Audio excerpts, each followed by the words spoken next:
Hello दोस्तों, मैं योगेंद्र आपके अपने चैनल ज्ञान सागर में आपका स्वागत करता हूं। दोस्तों, आज मैं जिस विषय पर बात करने जा रहा हूं वह है अपने काम के प्रति जुनून, डेडिकेशन ऑन योर पैशंस, यानी अपने काम में डूब जाना।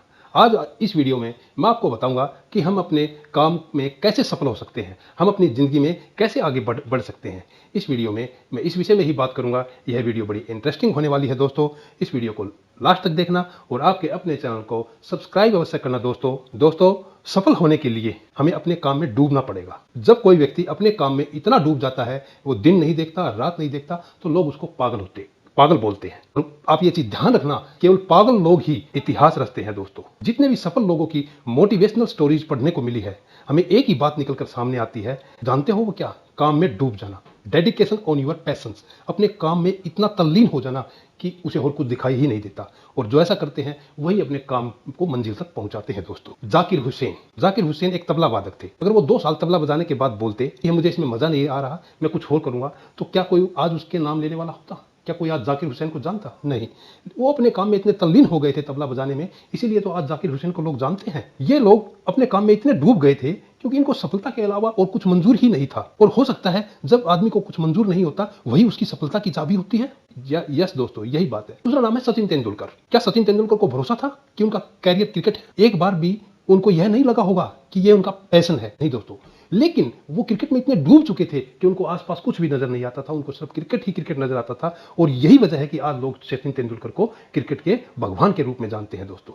अब आपको ये तो समझ में आ गया होगा कि सफलता के लिए सबसे जरूरी चीज क्या है। जी हाँ दोस्तों, सफलता के लिए सबसे जरूरी चीज है अपने काम में डूब जाना, अपने काम को डेडिकेट करना कि हाँ, ये काम मैंने करना है दोस्तों। मैं आपको एक मोटिवेशनल स्टोरी बताता हूँ। तकरीबन 8 या 9 दशक पहले की बात है। एक मूवी बनी थी मुगले आजम। आपको याद होगा, नौशाद अली जी ने इस पर म्यूजिक दिया था और 16 साल लग गए थे इस फिल्म को बनाने में। इतना डेडिकेशन, 16 साल का इंतजार क्या कोई कर सकता है? लेकिन उन्होंने किया और आखिर में इस फिल्म को बनाया। और इस फिल्म का नाम आप जानते हो कैसे गूंजा था दोस्तों। लेकिन जब मूवी बनकर तैयार हो गई तब कितनी सुपरहिट हुई थी, इसकी चर्चा आज भी हो रही है दोस्तों। क्या आप जानते हो कि इस फिल्म को बनाने में कोई दिक्कत नहीं हुई होगी? नहीं जी, इस फिल्म को बनाने में भी बहुत दिक्कत हुई थी। गाने का एक सीन था जिसमें तानसेन गा रहे थे, उधर से फिल्माया जाना था। लेकिन उस जमाने में तानसेन जैसा गायक मिलना असंभव था। उन्होंने पूछा ये गाना कौन गा सकता है? उनके साथी ने बताया कि ये गाना बड़े गुलाम अली खान साहब गा सकते हैं, लेकिन वो मूवी के लिए गाना नहीं गाते। वो बोले मुझे उनके पास लेकर चलो। और जब वो उनके पास गए, उनकी बातचीत हुई कि कैसे आना हुआ, उन्होंने बताया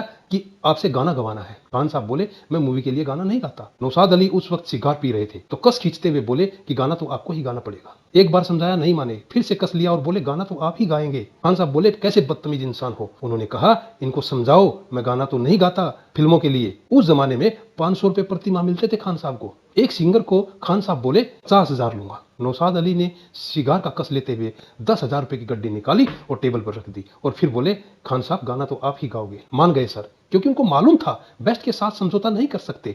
आखिरकार गाना गवा ही दिया बड़े गुलाम अली खान साहब से। इतना डेडिकेशन और आत्मविश्वास था उनको अपनी इस मूवी पर, जी जान से लगे रहे और 16 साल लगा दिए। और हम इतनी जल्दी हार मान लेते हैं? मजबूत इच्छा शक्ति से सफल हुआ जा सकता है। काफी कुछ सिखाती है ये मोटिवेशनल स्टोरी। आज भी ये बात कही जाती है कि नौशाद अली जी की हाथों की उंगलियों के बीच की जगह जली हुई थी। सिगार पीते पीते सिगार खत्म हो जाती थी, मगर वो अपने काम में इतने मगन रहते थे कि उनको पता ही नहीं लगता था कि सिगार कब खत्म हो गई है दोस्तों। तो कुल मिला के ऊपर लिखी सारी बातों का एक ही सार निकलता है कि जो अपने काम में डूब जाता है उसको सफलता मिलनी निश्चित होती है दोस्तों। और अब तो आपको भी विश्वास हो गया होगा कि मैंने जो शीर्षक दिया है वो बिल्कुल सही है। मुझे पूरी उम्मीद है कि इस लेख से आपको भी ऊर्जा मिली होगी और आप भी आज से अपने काम में डूब जाओगे, तभी आप जिंदगी में सफल हो सकते हैं। दोस्तों, मेरे द्वारा बताई गई ये कहानी, ये सारांश आपको कैसा लगा? प्लीज कमेंट करके जरूर बताना और आपके अपने चैनल को सब्सक्राइब अवश्य करना दोस्तों। थैंक यू दोस्तों।